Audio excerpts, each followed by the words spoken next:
பாவ மன்னிப்புக்கான இரவு. பாவ மன்னிப்புக்கான இரவுனா அந்த இரவுல குர்ஆன் ஓதி பாவ மன்னிப்பு தேடுங்க. யாருக்கு எத்தனை ரக்காத் தொழுது பாவ மன்னிப்பு தேட முடியுமோ தொழுது தேடுங்க. திக்ர் செய்து பாவ மன்னிப்பு தேட முடிந்தால் திக்ர் செய்யுங்க. அமல்கள் பொதுவானது, எந்த அமலையும் செய்யுங்க. ஆனா இவ்வளவு என்று வரையறுப்பதற்கு நபி சொல்லியிருக்கணும், பெருமானார் சொல்லியிருக்கணும். அவங்க சொன்னாதான் அது மார்க்கம். அவங்க சொல்லாம நம்மளா வரையறுத்து இவ்வளவு என்று நோட்டீஸ் போடுறது, இப்படி செய்யுங்க அப்படி செய்யுங்க, அப்படி எதுவுமே இல்லை.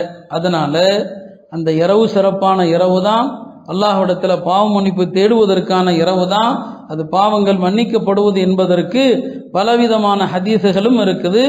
அந்த இரவுல வீட்டில் உள்ளவங்கள்ட்டையும் சொல்லி யாராருக்கு எத்தனை ரக்காத்துகள் எவ்வளவு தொழ முடியுமோ, அது 2 நீங்க 2 தொழுதாலும் சரிதான், 20 தொழுதாலும் சரிதான், எல்லா அமல்களும் செஞ்சு அல்லாஹ்ட்ட மன்னிப்பு கேளுங்க. இல்லாத புதுசா எந்த அமலை உருவாக்குவது அல்லாஹ்வுக்கு பிடித்தமானது அல்ல. நாமளா உருவாக்கக்கூடிய பிதாத்துகள் எல்லாமே அல்லாஹ்ட்ட நிராகரிக்கத்தக்கது.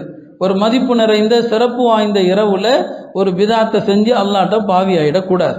அதனால இந்த விஷயத்தை புரிந்து கொள்றது அவசியம். நிறைய அப்படி என்ன செய்யறாங்க, ஒரு காலத்துல ஷபை பராத்துடைய இரவுல சோறாக்கி போடுறது, அதை வணக்கமாலாம் கருதுனாங்க. நிறைய பிதாத்தல் இருந்திருக்குது. மார்க்க விளக்கங்கள் தெரிய தெரிய அல்லாஹ்வுடைய கிருபையால உண்மை சொல்லக்கூடிய பல்வேறு சத்திய உலமாக்கள் சொல்ல சொல்ல பல பிதாத்துகள் ஒளிஞ்சு போச்சு. அதனால எந்த அமலையும் குறிப்பாக்காம அந்த இரவை வீணாக்காதீங்க.